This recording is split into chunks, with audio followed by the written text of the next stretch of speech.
The world of Magic the Gathering is as wild and unruly as my hair is today, as Wizards of the Coast is playing some kind of weird peekaboo game with 30th anniversary where they go, oop, it's gone, oop, it's here, oop, it's gone again. And on top of that, we've got some crazy secret layers and a funky Christmas promo to talk about. Magic.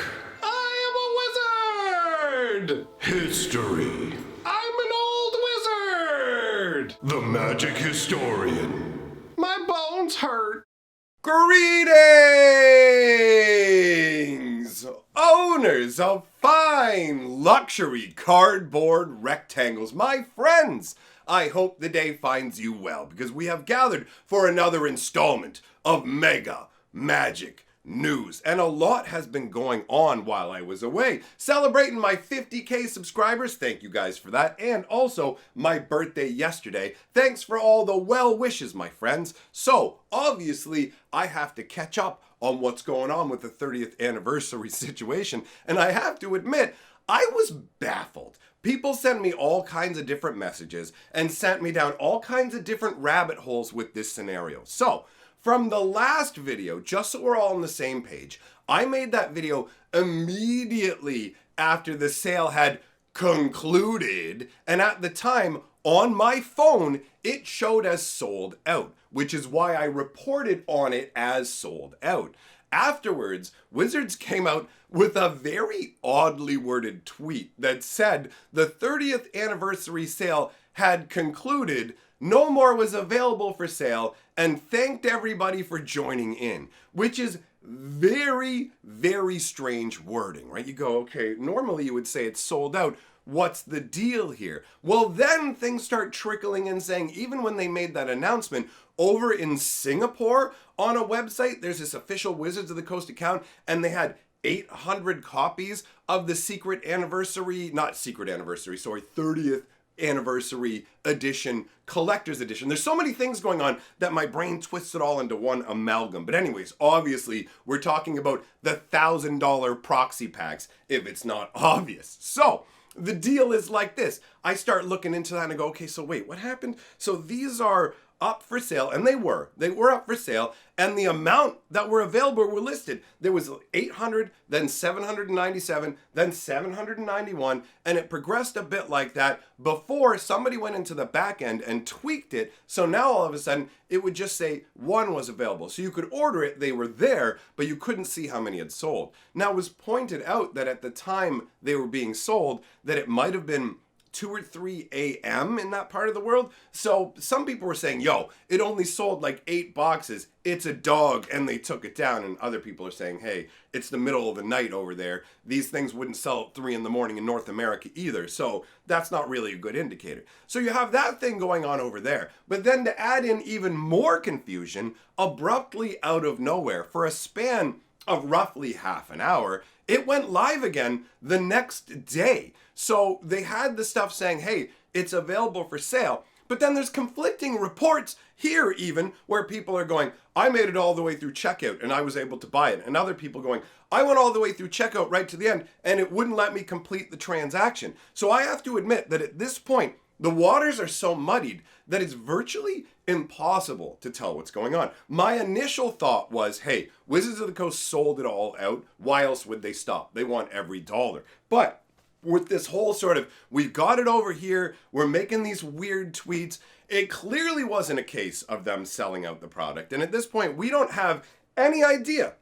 I know there was a ton of people saying, hey, we looked at like the amount of traffic going to these websites and stuff like that, but it doesn't mean anything. We don't know how many products Wizards had to sell in the first place. We don't know how many were sold. Like, we know there's a bunch of looky-loos. We were all running over going, hey, is it selling? What happened when it got relisted? Was that just some kind of glitch where it was set up like, hey, we're going to do this for this one day, but then it actually had another date programmed into it? Did Wizards actually have another volley that they launched back up? I mean, I think most likely, if it was not a glitch, the relisting probably went like this.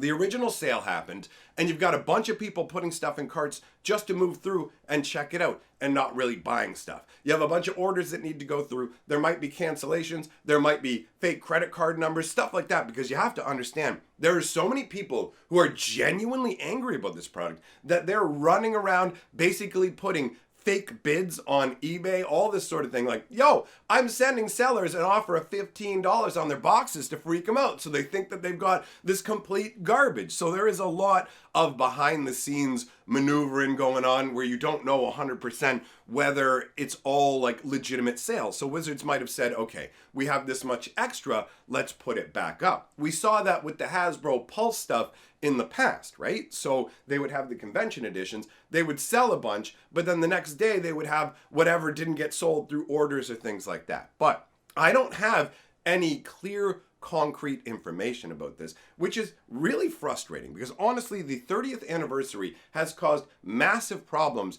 for the Magic player base. And specifically, I mean the most entrenched players, right? The ones who will be watching my videos, engaging in Reddit, not the people who are over there going, yo, I play Magic once every couple months and pick up a booster pack. They're having the times of their lives still. They're having like the best time. But us, as the most passionate Magic players, there's been so much anger and almost an inability to enjoy Magic the Gathering. That's what it feels like. I've heard it echoed specifically from places like LGSs where you have the owners and people working there going, man, I want to enjoy Magic. Like, I genuinely do. But with what Wizards is doing, it's so difficult for me because everybody's so worked up and so angry. But the thing is, not everybody is so worked up. A portion of us are, and rightfully so. But at the same time, this is a hobby that we're meant to enjoy. And to that fact, what we're going to do now is we're going to take a look at some Magic cards to enjoy and take it in a different direction. So to wrap up the 30th anniversary situation, as far as I'm concerned right now, Wizards has cleaned the pipes of all the product they're willing to sell. I wouldn't be surprised at all if they had some more tucked away for particular purposes, but I'm thinking they've gotten it out there. I'm also thinking they didn't have it go off as well as they wanted to. So from now, before I thought, wow, they sold it out in 35 minutes. Banger. They hit their targets. They did whatever. Now I feel like they're running around trying to manage things so that shareholders don't see that, whoa, you know how we said that this 30th anniversary collector's edition was going to be a big deal? Well, all the anger followed up by not banger sales is really bad optics. So they're probably behind the scenes trying to maneuver things, but at this point, that product is pretty much laid to rest, right? We're done with it, aside from people buying that stuff on eBay at crazy prices. It's nuts. They are selling for more than the original cost on eBay. It's not. There is at least some market for this. We don't know how big the market is, any of that. But for now, I don't really see too much happening on that front. So let's talk about some of the crazy secret layer action, friends. Do you know Frank Frazetta? Take a look at this artwork. You might even be familiar with this artwork, which kind of makes it, I guess, a tad bit weird, depending on how you feel, but this is Dark Ritual, an iconic card from Magic the Gathering's history. If you played back in the earliest days, you know how busted dumb this is when your opponent's just going to slap a Hypnotic Spectre out on the first turn and go, boom, I got a 2/2 flyer that hits you and makes you discard cards at random. It's amazing how powerful this card is because Hypnotic Spectre was reprinted, and without Dark Ritual to speed it out, we all learned that Hypnotic Spectre isn't nearly as good as it seems, but Dark Ritual is a genuine powerhouse. On the first turn, you're basically on your third turn at the cost of one card. Your brain, when you're a beginner, may go, you know what, man, I don't like this because you spend 1 mana, you only get 3 mana, and then the card's gone. Like, I could just put out a swamp. It gets a mana and then gives me a mana every turn, right? But it doesn't take long until you see the power of Dark Ritual and realize that the tempo blast it gives you is absolutely insane. So, the Frank Frazetta secret layer is going to feature a bunch of his artwork on cards that feel like they're an appropriate fit. Now, I've seen some people say, hey, it's kind of weird to me that this isn't new artwork for a secret layer, right? All the other secret layers we've seen have new artwork commissioned for them, and this is something that's existed for a long time. Well, I mean, Frank's not alive anymore, so you can't have him do new artwork. It certainly feels like it fits Dark Ritual, and at the same time, this isn't actually the first time this has happened in Magic, just the previous time wasn't as jarring because it was the Bob Ross lands, and you don't really see the Bob Ross paintings being used in different places, and a painting of a landscape, like Bob Ross does a great job, but a painting of a landscape doesn't stick with you the same way that this Frank Skull Man mage with the flames over his head sticks with you, right? It's a completely different beast. So for me, I think this is a pretty sweet option. I have no problems with them taking artwork done by artists who aren't with us anymore and finding a way to make secret layers for the fan of that artwork, especially if that artwork really does feel like it resides within Magic the Gathering. And you can't tell me that when you look at this card, it doesn't feel like a Dark Ritual. I mean, look at this. It looks like a necromancer. He's standing there with his hands upraised as these flames are dancing across. There might be some kind of scroll up there too that he's reading from, right? It's just got this exultant kind of vibe, the dark robes and the shadowy sort of surroundings. This is mega flavorful and one of the best Dark Ritual artworks. But the next secret layer we're going to talk about is even crazier. Beep boop, beep boop, boop. I hope you like Transformers, because we're going to talk about the Greater Good, friends. If you don't know Greater Good, it's 2 green and 2 for an enchantment that says sack a creature, draw cards equal to the sacrificed creature's power, then discard 3 cards. I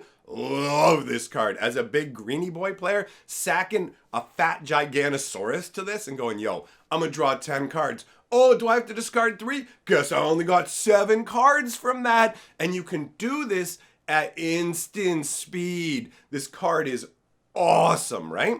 And I actually love this Transformers version too, because I'm a huge Optimus Prime fan from way back in the day. He's always been one of my favorite Transformers, with his little crazy trailer that has a little buggy that comes out and everything. I always thought Optimus Prime was the best. I found the Transformer movie very jarring, and I actually really like the moment that's being depicted on this card. The flavor text says, "One day, an Autobot shall rise from our ranks and use the power of the Matrix to light our darkest hour. Until that day," what does it say? Until that day, till all are one. For some reason, my brain wasn't catching that last part because I was getting caught up in the moment, the emotion of it. Optimus Prime has taken the matrix of leadership out of his own chest, and it's going to be handed off to, oh, what was his name? I don't remember the name of the other guy because I'm not as big of, what is it, Ultra Magnus, I think? I'm not as big a fan of that guy, right? I like Optimus Prime a lot, but either way,